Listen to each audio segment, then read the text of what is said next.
Saya Bidan Eva Triwinasi Rizkyani. Saya dari Poltekkes Negeri Semarang. Saya jurusan kebidanan. Di sini saya akan memberikan penjelasan mengenai pendidikan kesehatan, cara pencegahan cacingan pada balita. Sebelumnya ini Ibu, saya mau kontrak waktu. Ibu berkenan sampai jam berapa atau berapa menit nih pendidikannya kesehatan? Secukupnya saja Bu. Cukupnya. Ya. Kalau 30 menit kira-kira gimana Bu? Nanti kalau kurang ya bisa bertambah lagi atau Ya bisa Bu. Bisa nggak apa-apa ya Bu? Ya. Udah langsung dimulai aja ya Bu. Iya Bu. Yang pertama pengertian cacingan. Di sini siapa yang tahu cacingan itu apa Bu? Cacingan itu yang mengganggu pencernaan apa ya Bu ya? Nah ya benar, salah satunya itu benar. Dan Ibu siapa? Ibu Ani. Ibu Ani, ya pintar Ibu Ani. Ya benar, cacingan itu bisa mencegah bagian pencernaan. Nah cacingan sendiri yaitu infeksi yang disebabkan oleh parasit. Nah, parasit itu adalah suatu makhluk hidup yang menempel pada bagian makhluk hidup lainnya. Biasanya itu menempel di bagian luar tubuh makhluk itu sendiri atau di dalamnya. Dan menempelnya ini itu untuk biar mengambil makanan-makanan yang ditempelin makhluk hidupnya itu. Jadi emang benar-benar sangat berbahaya ya Bu cacingan itu. Soalnya kan ibaratnya nutrisi itu sangat penting untuk tubuh kita lah. Ini malah diambil sama makhluk hidup yang lain. Pasti itu sangat merugikan pada makhluk hidup yang ditempelinya itu. Selanjutnya, faktor penyebab infeksi sendiri yaitu banyak, terutama ada dua. Yang pertama itu karena pola kesehatan dari orangnya. Yang kedua itu karena lingkungannya. Nah, kalau yang personal hygiene itu bisa disebabkan kan biasanya nih ya Bu, balita sendiri. Balita itu kan suka main-main di pasir. Kalau ada apa itu barang-barang, kalau nggak ada apa-apa yang di lantai pasti langsung diambil gitu kan. Diambil belum tentu itu nanti ada kumannya atau ada cacingnya. Lah itu malah nggak cuci tangan terlebih dahulu, langsung megang tangan. Biasanya kan kalau anak-anak itu kan apa-apa langsung diambil, langsung dimakan kan Bu. Apalagi balita itu lagi masa-masanya suka ngambil apa aja langsung dimakan-makan gitu ya Bu. Nah, itu nggak dicuci terlebih dahulu, belum tahu itu ada cacing atau enggak. Jadi harus cuci tangan terlebih dahulu. Terus yang kedua itu karena kan biasa anak kecil kan pasti susah ya Bu kalau mau diketokin kukunya itu. Jadi panjang-panjang terus banyak item-itemnya itu bisa menyebabkan cacingan. Dan yang kedua itu karena sanitasi lingkungan atau karena lingkungannya sendiri. Biasanya kan kalau di daerah yang lembab itu banyak menyebabkan cacing, banyak berkeliaran di lantai-lantai, tiba-tiba langsung ke dalam tubuh manusia itu sendiri. Terus nggak ada jamban kayak gitu. Anak kan biasanya ya gimana ya Bu, anak suka main-main di sembarangan, takutnya itu malah kena atau gimana. Terus yang selanjutnya ini tentang ini geli Bu. Ya ini gambar salah satu gambar cacing ya Bu. Ini selanjutnya penjelasan dari klasifikasi atau macam-macam dari cacing itu sendiri. Yang pertama itu cacing gelang. Nah cacing gelang ini contohnya seperti ini ya Bu. Contohnya dan gambar di situ juga ada Bu gambarnya, ada pengertiannya juga ya Bu. Itu di situ juga udah komplit materinya. Pengertian dari cacing gelang sendiri itu bentuknya itu warnanya merah muda atau putih seperti gambar yang di situ ya Bu. Terus besarnya itu kira-kira 20 sampai 30 cm. Hidupnya biasanya di usus besar. Usus kecil. Maaf, di usus kecil. Nah, ini cara penularannya itu yang pertama itu telur cacing masuk melalui mulut. Nah, ini biasanya anak-anak kan suka ngambil sembarangan langsung dimasukin ke mulut, belum tentu itu higienis atau bersih ya Bu. Terus yang kedua itu menetes di usus menjadi larva. Nah, larva itu dibawa oleh aliran darah ke paru-paru melalui hati. Selanjutnya, bila larva ini sampai ke tenggorokan dan tertelan, mereka masuk ke dalam usus kecil dan menjadi dewasa di sana. Cacing gelang sendiri itu bisa menghisap 0,4 gram karbohidrat setiap hari. Jadi ini yang bisa menyebabkan anak jadi kurus gitu ya Bu. Soalnya kan makanannya sendiri diserap oleh cacingnya.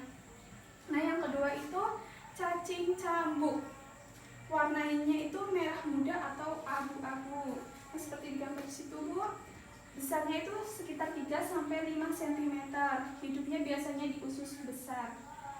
Nah cara penularannya itu yang pertama, telur cacing tertelan bersama dengan air atau makanan. Ini sama ya Bu kayak cacing gelang yang awal itu.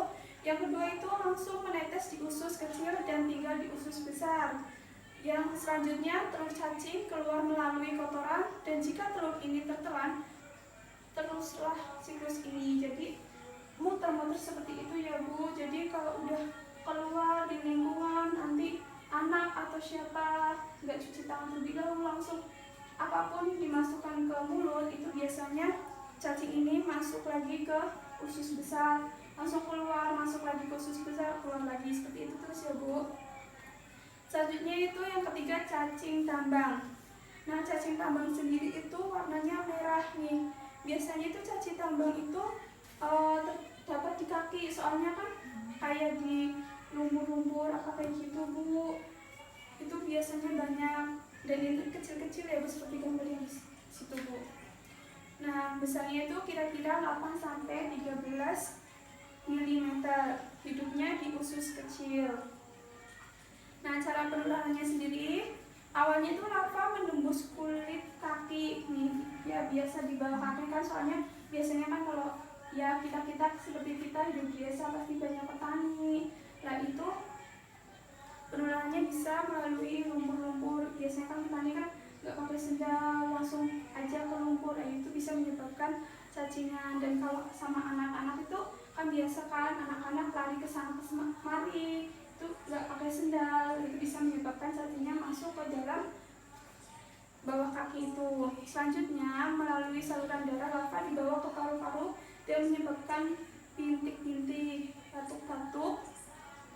Selanjutnya larva yang ditelan menjadi dewasa pada usus kecil, di mana mereka menciptakan dirinya untuk menghisap darah. Nah ini juga sangat berbahaya, soalnya kan darahnya itu dihisap, jadi kita itu kemungkinan yang dihisap itu anak ibu atau siapa yang kena cacing ini itu bisa anemia, soalnya kan darahnya itu dihisap. Nah selanjutnya yaitu yang keempat cacing kremi. Nah kan cacing kremi ini pasti ibu udah tahu lah ya, cacing kremi itu pasti sering terdengar di sekitar masyarakat ini. Nah cacing kremi ini berwarna putih, besarnya itu 1 cm, lumayan agak besar ya. Kalau hidupnya itu di usus besar. Nah cara penularannya itu yang pertama itu cacing betina bertelur pada malam hari di anus. Yang selanjutnya itu anus menjadi gatal, garukan pada anus membawa telur cacing itu menyebar kemana-mana. Soalnya kan kita kalau garuk kan kadang-kadang, maaf ya Bu, di belakang, di garuk-garuk. Nah itu sebenarnya itu cacing itu lagi bertelur, seharusnya itu jangan digaruk. Soalnya kalau digaruk itu pasti nanti bakalan menyebar kemana-mana telurnya itu. Nah selanjutnya, jika telur-telur ini termakan, teruslah siklus ini. Jadi sama aja, kalau udah keluar feses terus masuk lagi ke dalam tubuh, terus kayak gitu terus ya Bu. Cacing kremi ini mudah sekali menular, dan jika seorang terkena, seluruh keluarganya itu bisa kemungkinan terkena juga Bu. Soalnya kan makanannya apa, piring apa kayak gitu kan pasti bareng-bareng, apa-apa bareng-bareng sama-sama kan makaiannya, jadi bisa penularannya itu juga Bu. Nah selanjutnya itu gejala cacingan. Gejala cacingan ini yang paling utama yaitu anak itu nggak langsung makan gitu loh Bu. Kalau mau makan susah, terus anaknya buncit, kurus badannya, terus gatal-gatal di sekitar anus. Ini biasanya karena yaitu cacing kremi ini. Muntah, ada cacingnya itu yang udah bener-bener saking parahnya, saking banyaknya di bagian cacingnya itu, bagian ususnya itu banyak cacingnya.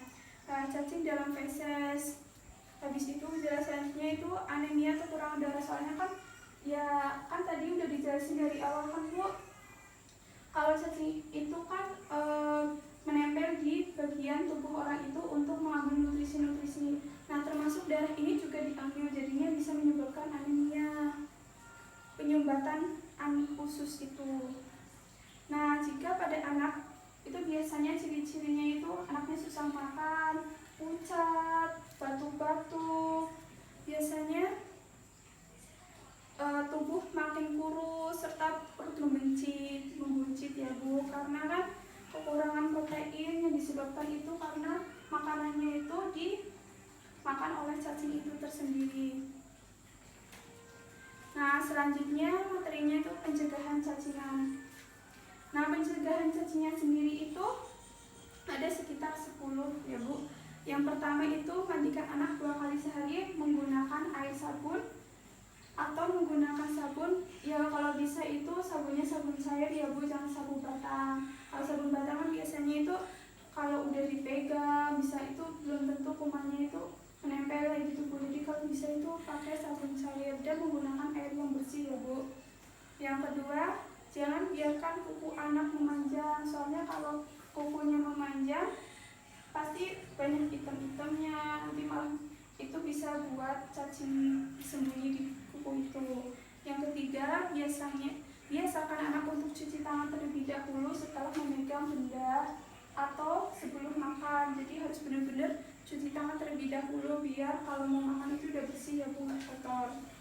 Selanjutnya yang keempat itu biasakan anak untuk selalu menggunakan sandal atau sepatu. Jadi kalau mau main bareng-bareng sama anak-anak itu sebisa mungkin dikasih sendal, kalau enggak yang pelita ini ya dikasih sendal yang lucu-lucu biar anaknya itu suka Bu, yang biasanya kan ada tulisan bunyinya nit gitu, kalau enggak ada cicit, nah yang cicit, kalau enggak yang ada kelap-kelipnya lampunya itu kan biar anak semakin suka untuk memakai sandal.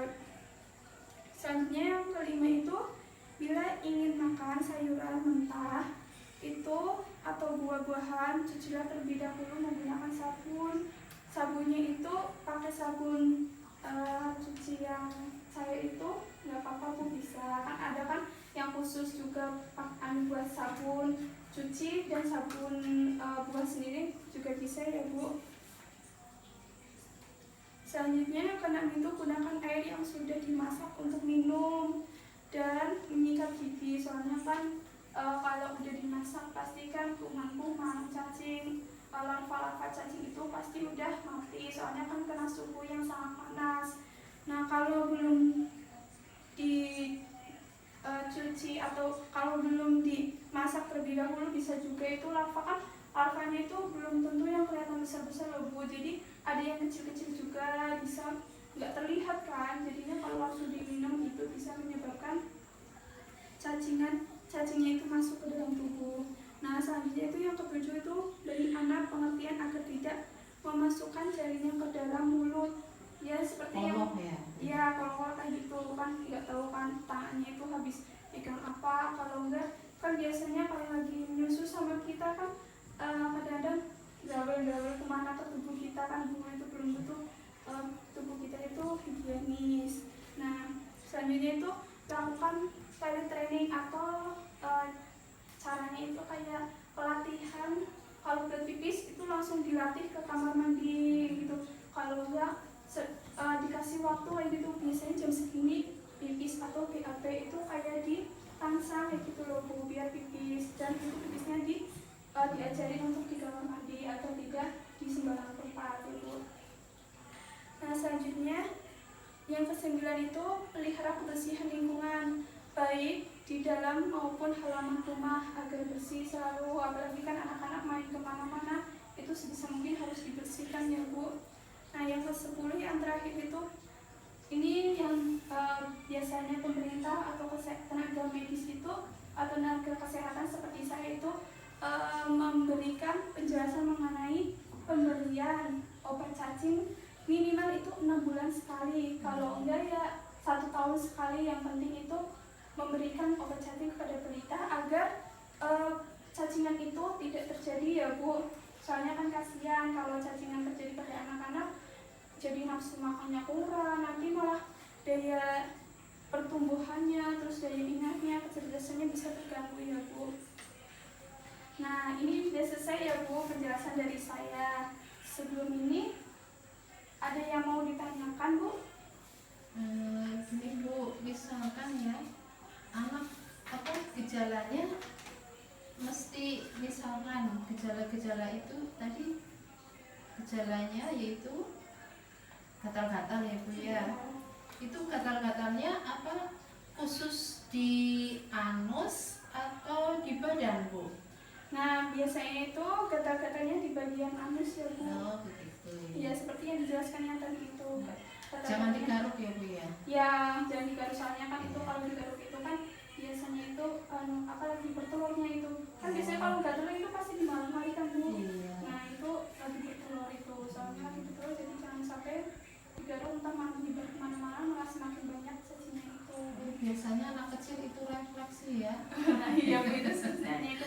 Kalau enggak ya Bu, kalau udah tahu lagi digaruk langsung bilang aja, jangan adek itu kenapa? Tuh deh, dengerin Baby dan itu deh. Kalau gatel Ya. bilang ke mama ya, kalau enggak ibu, biar nanti ibu yang Ya, Bu ngobatin. Bidan. Terima kasih Bu Ya, Bidan sama-sama. atas penjelasannya semuanya. Iya, sama-sama. Nah, ini ada yang mau ditanyakan lagi Ibu? Nanya? Sudah tidak Bu? Oh, tidak ada ya Bu. Nah, ini kan sudah selesai. Kalau nggak ada yang mau ditanyakan, coba saya mau memberikan pertanyaan kepada ibu-ibu. Gak sulit-sulit kok Bu tentang materi yang ini. Coba siapa yang mau menjelaskan pengertiannya, kalau enggak gejalanya atau cara pencegahannya dari materi yang tadi itu pencegahan cacingan sendiri. Ayo coba siapa? Saya Bu. Ibu ya. Kalau pencegahan itu kukunya anak-anak jangan panjang-panjang. Ya. Terus mandi 2 kali sehari. Setelah BAB ceboknya, setelah itu pakai sabun. Betul Bu? Benar. Alhamdulillah. Dan ibu lagi. Yang lain bisa menjawab atau mau menjawab atau mau menambahkan gitu. Oh malu Bu, nggak apa-apa Bu. Udah, ini nggak ada yang mau ditanya atau nggak ada yang mau menjawab lagi? Sudah Bu. Oke, kalau enggak, saya akan ambil kesimpulan ya. Jadi itu cacingan itu karena infeksi, cacingan yang disebabkan oleh parasit. Nah, cara pencegahannya itu kayak yang tadi Ibu Ani katakan, itu mandi sehari 2 kali menggunakan sabun dan menggunakan air bersih. Terus higienis di bagian atau jagalah kebersihan di bagian rumah, terutama biasanya yang sering dipegang oleh anak-anak kita ya Bu, itu harus sebisa mungkin bersih. Nah, paling mudah sendiri itu kita memberikan obat cacing 6 bulan sekali atau 1 tahun itu maksimalnya itu 1 tahun sekali ya Bu. Jelaskan semuanya. Kalau nggak ada pertanyaan, saya akhiri. Terima kasih. Kalau ada salah kata atau perbuatan, saya minta maaf. Terima kasih semuanya udah memberikan waktu di sini untuk mendengarkan penjelasan pendidikan kesehatan mengenai pencegahan cacingan tersebut untuk balita-balita anak-anak Ibu ya. Matur nuwun. Ya pun ya Bu. Wabillahi taufiq wal hidayah. Wassalamualaikum warahmatullahi wabarakatuh. Waalaikumsalam warahmatullahi wabarakatuh.